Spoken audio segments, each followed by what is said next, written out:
for young kids at home, homemade math this Batteries, summer. remember your breakfast, remember your plugs, and don't forget to bring your glasses if you need them. This is another craft that we could make. It's called a student in college. It's a practice SAT. And so the idea is, if you're in the 9th grade or you're in the 10th grade, the ACT is ticket to college. Time tests, wear a watch. Are my glasses. So let's say that I Joining us today on Homemade Math. Welcome to Homemade Math. We're delighted you could join us again today. Today, our show's entitled Show Me the Money. It's how you as parents can work with your kids to help them with some money management. And our special guest again is Natalee Feese, who's in charge of kindergarten through 12th grade Fayette County Public Schools. Welcome, Natalee. It's good to have you back. We're going to play a game. We're going to start off with a game today. Is that okay with you? Sounds fun. And I think you've got some paddles that'll help us. I'm going to ask you some questions. And you can answer true or false, and then tell us the answer why you answered that way. Are you ready? Let's go. And our friends can play along at home if they'd like. Sure. Okay. By the age of 7, many money habits are already set. Is that true or false? True. By age 7, kids really understand a lot about money. You have to know that by age 3, kids already have a grasp of money. Okay. All right. Here's another one. Using a credit card is just like having free money. Oh, mercy, no. Using a credit card is borrowed money, so not free money. Okay. All right, here's another one. I can buy anything if I have a credit card. Woo! No. You have limits on a credit card, so let's Okay. make sure about that. Okay, the most responsible way to pay off a credit card is all at once. So the most responsible way, true, is to pay off your credit card at the end of the month, and that's our goal. Okay. People spend twice as much using a credit card as they do with cash. True or false? True. It is so easy to spend money with just sliding a piece of plastic that you don't realize how much money you're actually spending. Research says you spend twice as much using a credit card. Okay. Now, and also, do I need to, does it help me to establish credit that I need to use a credit card? You do not need, false. So you do not have to have a credit card in order to establish credit. And I spoke with 2 banks to verify that. Okay. Now, on a credit card, the due date, is that the date I should mail my payment? Oh, false. The due date is when that money is due. So you must mail your payment way before that, maybe a week before there, so that you know that the company will get has there. it. Otherwise, what happens, kind of a little sidebar on that one, but somebody might be asking, why?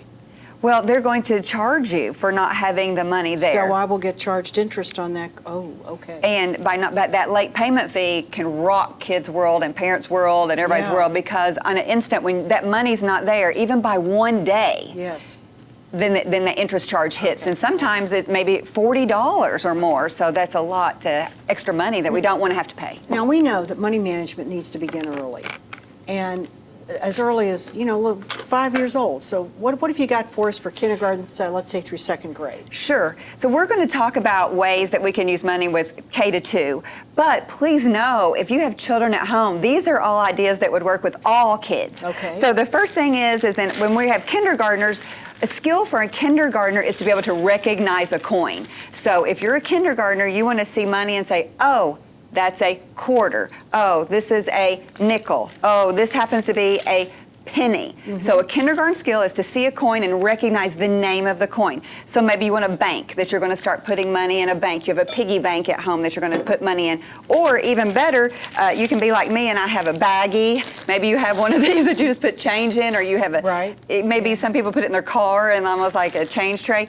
But actually touching real money is great for kids, identifying that. Now, by the time a student is in 1st grade, that's when they know the value. So they would at that point say, oh, a quarter happens to be 25 cents. 25 cents. That is a skill at grade 1. So we would think about, well, what could I do with always having real money to touch and play is important, even for 1st graders. But I thought one thing that we could do is you can buy things to help with money management at home. I found these, they're money dominoes. Right. You can get them on Amazon or other locations, that even Kroger had some that you can buy. But money dominoes are, you find a domino and you match it up with that money amount. Remember, in 1st grade, a quarter would be 25 cents. So if we found, or 50 cents, then we're going to find out where's the 50-cent piece that would go with that. There's then the we 50-cent piece. Perfect. And so we would put those side by side so that we would match those dominoes. But let's say that you didn't want to go buy dominoes. You don't have to buy money dominoes. I made money dominoes. So for homemade math, what we could be doing at home is to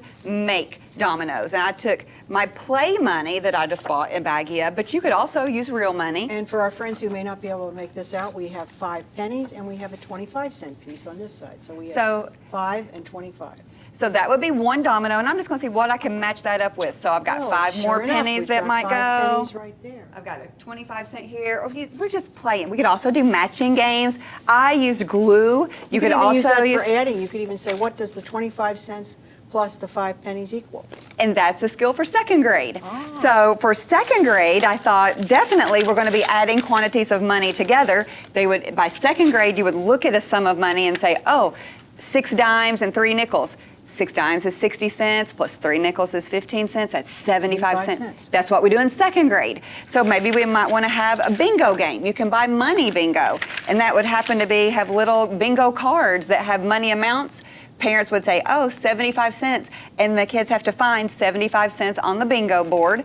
I made a bingo board. This would be maybe a bingo board for a K or first grader, but you would actually pull a money amount out of a baggie and say, oh, I pulled out a quarter, and you would mark off 25 cents on the bingo board. They could do that. So homemade math are things that you can do at home with your kiddos so that we learn to increase their knowledge of math and math and money. That's what we're talking about today. Yes. Now, I think we want to talk about grades 3 through 5 too, because that gets important as we're moving on up the ladder. And I think you have some things to show us back here. We have a lot of things to show today. We're going to start out first of all with some books, because I think books are great. Parents are really comfortable with going to the library or going to a bookstore and choosing some books. We love the Berenstain Bears, Trouble with Money. This is a Caldecott book. It's called A Chair for My Mother. It was a Reading Rainbow book. Excellent book, by the way. They're all great, but I happen to know that one recently, and that's an excellent book. It's about saving money. She's going to get a chair for her mom. It's just beautiful. This is one of my favorites by Judith Viors. If you remember Alexander and the Terrible, No Good, Very Bad Day, Horrible, Terrible, No Good, Very Bad Day, this is Alexander who used to be rich last Sunday. It's a book, he had $1, but then he keeps losing $1. He has to buy bubble gum. He has to have someone to babysit his boa constrictor. Those are great. And you read bedtime books at night. Let's find books that have a topic of money. There's some other fun things for kids for grades K to 5. In particular with ages for grades 3 to 5, I loved this. These were some things that were donated from Barnes & Noble. We want to thank our friends at Barnes & Noble. This talking ATM bank. I love this bank because unlike the little piggy bank that you just put money in, this is an ATM, so when you put real money into this bank, it tells you the amount. It can also give you a deposit slip, a withdrawal slip. It actually announces you deposited $1.25. It'll also it recognizes real money and tells you what it happens to be. For younger kids, we have our cash register and grocery basket. So I love the idea for homemade math. Let's just go to the cabinet and pull out things and play Kroger. We're going to buy things. Maybe we could put Post-its or little pieces of tape and price our own goods, buy those. Cash register also at Barnes & Noble. These are all things that you could buy online as well. Not only are you learning about math and you're learning how to handle money, but you're also learning some dexterity things too, which really help too. This would be a great idea. There's a lot of play that goes along with money, just using our imaginations. And so there were some imaginative play kits that dealt with money in the sense, this happens to be, I want to be a veterinarian. Inside this kit are actually slides of x-rays of animals. So you could have your stuffed animals that have to go see the vet. You have a bill. You would have to pay for that. And it's a discussion if you have a pet that you really do take to the vet. And at home, talk about what we have to pay for. Shots, their health, if they get sick. There's also one that has to do with just being an adult. And it comes with a wallet, a pretend credit card. It has a cash register. It has a checking account. It has glasses, but it's cute. These are around $10 for the pretend play. These are about $25 for each of the banks and the cash register. fun things that you could even make your own self at home. By grades 3, 4, 5, you would be adding decimals. So when you go to McDonald's, we can estimate prices and figure out how much I would have to pay. These are all skills. So in elementary school, you do work with money and you do work with decimals. Middle school, extremely important. What have we got for middle school? So for middle school and high school is a big time for money. We want parents at home to know during the middle school years, lots happens with money. So by the time you're in the 6th grade, you add, subtract, multiply, and divide decimals. So everything that you would do with money, by the time your child is in the 6th grade, they should be able to do. And so we want to practice that at home. In addition, in the 7th grade, you can do tip, you can do sales tax. And so when we're at a restaurant and we want to think about, well, what's the tip today? We have that conversation with our kids. In the 7th grade, we also do unit pricing. So I brought a pack of gum because it's homemade math, and it's how we really work with our kids and have kids have number sense, financial literacy, is we talk to our kids. This happened to be a pack of gum that had 3 packs for $2.49. Is that a better deal than buying 3 packs individually? It's the 30-second conversation in the aisle at Kroger, and we say, how much would it be to buy the multi-pack? Is that a better deal, or should we just go buy 3 packs in the checkout? No, the unit pricing, that's a 7th grade skill. Also, we do everything with percent in middle school. So you might have seen this ad that you see with Michael's or craft stores, and it might say something like 50% off plus an additional 25% off. For 7th graders, we know that is not 75% off. So let's talk about how much would that discount be? Working with discounts, working with interest by grade 8. All that happens in middle school, a lot going on. Now, let's talk about high school because it's that time of year and we want to talk about the financial debt thing that I recently found, but let's do that. Let's talk about high school first. The fact that, high school is when we're thinking about college, when we really, we've been thinking about it, but now we're getting down to the bare bones of what it's going to cost. Is it good to take out a loan? College is very expensive. What's your views on that? So for high school, these are good conversations to have with our students, and sometimes they're hard conversations to have. What we found out, we surveyed Fayette County students, and we asked them, how many of you guys think that your parents are going to be able to support your college? 52% of the kids thought their parents had a plan for them for college. We had the parent night and we asked the parents, and only 18% of the parents who showed up really had a financial plan. So getting a loan is something that we really have to talk about with kids. You have to fill out the FAFSA. I know in Fayette County, our counselors, and we also have career and college coaches that will help with FAFSA. Filling out the FAFSA is something you do during your senior year. It does take a while, and it's kind of nerve-wracking, I think, for parents, is why kids don't always do that. A parent-child has to do it together. Call your counselor, or call me, or call us, and we can maybe help with some tips to do that, because there are reasons why you would take a federal loan over a private loan, because you can defer, they do give you different opportunities, the rates do not increase as much, but it's very scary. I want kids to work, so I talk about work study, because part of money and part of high school is that you talk about earning money first, and you save money before you spend, before you give it away. Let's talk about these books for a minute, and then I got another comment for you that I'd like you to comment on. But tell us a little bit about these books. So, and when you're in high school, it's hard to think about topics that you're randomly going to have with your middle schooler or high schooler. So I brought some books. Dave Ramsey has great things to talk about. Susie Orman has great things to talk about. Clark Smart books. So these are all books. I love this book. These were from local bookstores I just picked up. Thing. So we have I'm broke. Picture books, and this is kind of funny, but it goes through and says, what's happening at a bank? What type of spender are you? It's kind of like a Teen Beat kind of book.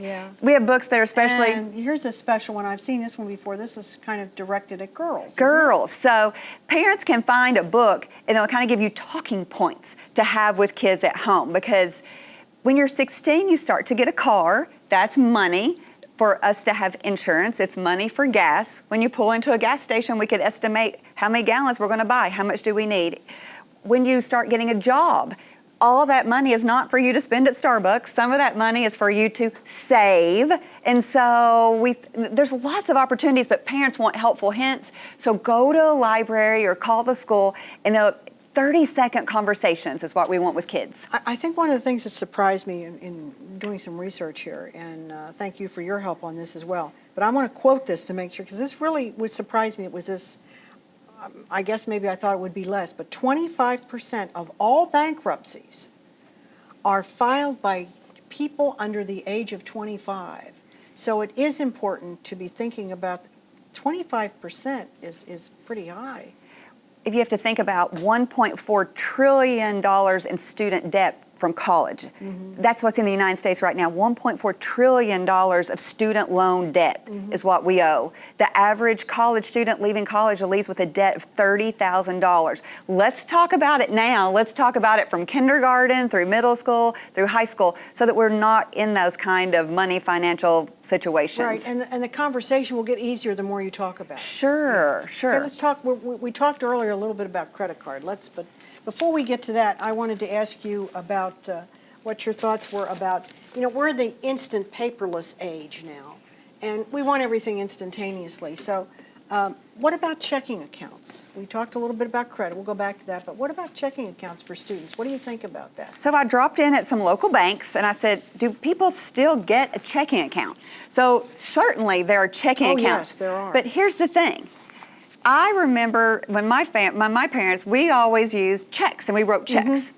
Now kids have what we call a check card, which is when you get a checking account, you get a check card. It's mobile banking. Everything happens over your phone. Everything happens online. So they get a check card, which actually is great because it's a debit card. When you have that check card and you slide it, if there's not money in your account, that check card does not work. So that's a good thing. So when students get a job, for example, or if they have money, yes, certainly getting a checking account is a great thing. Well, since you mentioned the debit card, we want to talk about that in a minute, but couple last things on a checking account, if you don't mind. Should you have a checking and a savings account, or what do you think? Certainly up to parents and certainly up to kids. You can get a savings account at any age. Your parent will co-sign with you and you get that savings account. So we could start a savings account at a 5th birthday or 4th birthday or 8th birthday. Let's go in. And are they free or do you have to pay for them? They are free. Okay. So savings accounts are free at your local banks. Make sure to ask, however, you never know. Right. So they're free. A checking account, you may get a checking account from age 14 through age 25. If you're under age 18, then a parent would co-sign with you, and they really make all the deposits and withdrawals until you turn 18. Okay. Now, what's the difference between a debit and a checking? A debit card. Or debit and credit. A debit card is something that you use and your money, it's like writing a check. A debit card is really a check. So when that debit card goes through, you're writing a check. It's automatically deducted from funds that you put in the bank. And you need to remember that when you use the debit card, too. Which is why you want to make sure that you look at your statement to make sure. Separate and different than from a credit card. So we want kids to know a credit card is money that we do not have. That's money that we borrow and you have to pay interest back. So you borrow money and you pay more for that if you don't pay it off at the end of the month. Now, one of the things about credit cards is everywhere you go, you get do you want a credit card? They want you to get a credit card, and it's business, we understand that. But what do you do if you're a parent? How can you stop them getting them in the mail or something? So we like want it, that? and this number will be up on the board so we can share that with parents. First of all, you can stop receiving pre-screened offers. Just this week at my house, we got envelope after envelope of offers. And look at this offer. I mean, it's just beautiful. It's a shiny red package. It makes you just want to go get that credit card, right? It does, yeah. No. So if we want to stop offers of credit cards, you can contact that and we'll post that number on the screen. I know we're going to post it at the end, but let me share it with our viewers. The number, if you want to stop receiving pre-screened offers of credit, you can contact 1-888-567-8688, and that will help stop pre-screened credit cards. So that's a good source to have, and we'll put that at the end too, so we can see. Now, isn't some debt good? Do you need to have debt? Okay, no debt is ever good. You never need debt. So that's false, right? That is a false statement. Debt is not good. Debt is not good. Never. Okay, well, that takes care of that. Why? Just because it Well, there's a hurts your credit rating? misconception. People think that I need to have some sort of debt so that I can get a loan. There is a misconception about that, I think. And so when I met with bankers, what they told me is they would rather have someone come in with no debt as someone who came in with a large amount of debt, and they could start at zero and go from there and build your credit and build it the right, appropriate way. Okay, we've got, in our remaining minutes here, we got a few minutes left here. Let me ask you this. When you do get credit cards, do people really read the fine print? Okay, please read the fine print. We won't take a poll, but at home, I wonder how many of us really read the fine print. You know, is that important? It's really important. It's scary. It will say, that debit card you just slid, it doesn't come out on Monday, it comes out instantly. It'll say, guess what? You have an overdraft fee that when you get that the very first time, it's going to charge you. And everything that you thought that you had a great rate and a great offer and a great interest rate, all that goes away as soon as you make one mistake, and they can charge you a high interest rate. Sometimes on the fine print, this right here said it was a free checking account. But when I read the fine print, it said, but it's only free if you use it every month. Oh. If you do not make a deposit or withdrawal, they charge you $5. So read the fine print. Read the fine print. What about the, I've seen where sometimes you'll see a credit card, it's 1% annual percentage rate. Is that good, or what does that mean? So it's too good to be true. Okay. So it's only going to be true for a very short amount of time. Read the fine print. If you miss a payment, make a mistake, or it may only be for 1 or 2 months. Be very careful. What are some local sources for parents if they want to get some more information too? We want to highlight Junior Achievement. In Lexington, Junior Achievement is a great opportunity. Been around a long time, done a lot of good over the years. They too. have. They've got a wonderful new facility out Georgetown Road that kids go to. We have our Fayette County students go to BizTown in 4th and 5th grade. They have a finance park program for high school kids. But what we want to do for Homemade Math today is to feature their summer camp. So even though this is the winter time, start thinking ahead for summer camps, for money, for financial literacy for students, and you can pay to go to that summer camp. It's a one-week camp. And that's a brochure from this summer. We don't have the dates for next summer yet. But I did call them, and they said absolutely, they will be having those again next summer to look for that. How about some games? Do we have some games for parents that might help them a little We bit? do. You want to show those to our friends? So the best thing that we want to show for our viewers today happens to be Monopoly. We always have games. Remember the game of life? Oh, yes. It's all about money, but the game that parents remember about Monopoly is it's a money game. So if we want to practice money sense at home, let's have game night and let's play Monopoly. What we want parents to know is it's not the Monopoly that I remember. We had one version. Now Monopoly, if you think about it, there's a Monopoly version for that. These are all ones that were given to us from Barnes & Noble. The first one was given to us, the University of Kentucky has their own Monopoly at the UK bookstore. You can go and it's fun because it has all the UK locations. It has former coaches, Tubby Smith and Joby Hall. There are Monopoly games for girls. This is the Divas edition if you love Diva dolls. They're for boys. We have Toy Story. This was a great one from Barnes & Noble. It was the Disney version. So instead of having the railroad stations, this time we have Cinderella's coach. We have Aladdin's carpet. It was a good one. It's a good family edition. My favorite may be the voice banking that you can have now. Hello. Say Pasco or Chance card. I want a chance card. Chance card. So it tells me, so it talks. So It's back to you now. So the hat talks. It's a fun addition. Monopoly is a game that you can also get when a card deck. So it could be a transported small game that you could throw in a backpack. You can throw in luggage. But we want to encourage families, whether you read a book with your children or you play a game, there's so many things that you can do at home so that we talk about money. That's our goal. It's all about money. Any other tips? We do have websites. Parents may be wondering, are there some great websites that I could go to? Absolutely. So practicalmoneyskills.com is a great, you scroll down on practicalmoneyskills.com and they've got a game. They have a Peter the Pig game. I played it 3 times this past weekend. I was hooked. They have games that are soccer. You would love the soccer game, financial soccer. So if high school kids are soccer players or middle school kids, they certainly would love those. You could also just Google online and just say money games for kids or money, themint.org. We have lots of different opportunities to have conversations. There's also tips that happen to be in the newspaper. I brought some clippings. Whether it's talking about there's an ATM fee, you want to have that, just have the conversation with your kids. Remember, when you go get money, that it's not always just free to go get that money. But having a good conversation, lots of tips. The USA Today also has money tips. So that's another place that parents could get ideas. Great tips. Natalie, we got a lot covered in a short amount of time. Thank you so much. I hope this money management segment of Homemade Math will help a lot of our parents. Before we close today, as usual, we'd also like to say some special thank yous to folks.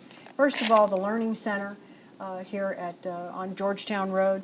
The principal is Christopher Salyers, and the media specialist over here in the library is Amber Tongate. Amber Tongate, and she does a fantastic job. We really appreciate all her help as well. You've got to come out and see the Learning Center. It's another classic of one of our great Fayette County Public Schools. Also want to thank Barnes & Noble. We want to thank Corey, Jill, and Carrie for their help at the Barnes & Noble at Hamburg, and Tammy Lane, a media specialist for Fayette County Public Schools, for helping us today.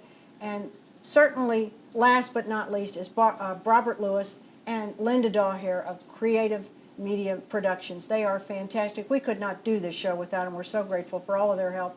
Thank you so much, Robert and Linda. And also, just remember our philosophy with Homemade Math. Parents can build a bridge between the math their children do in school and what they learn at home.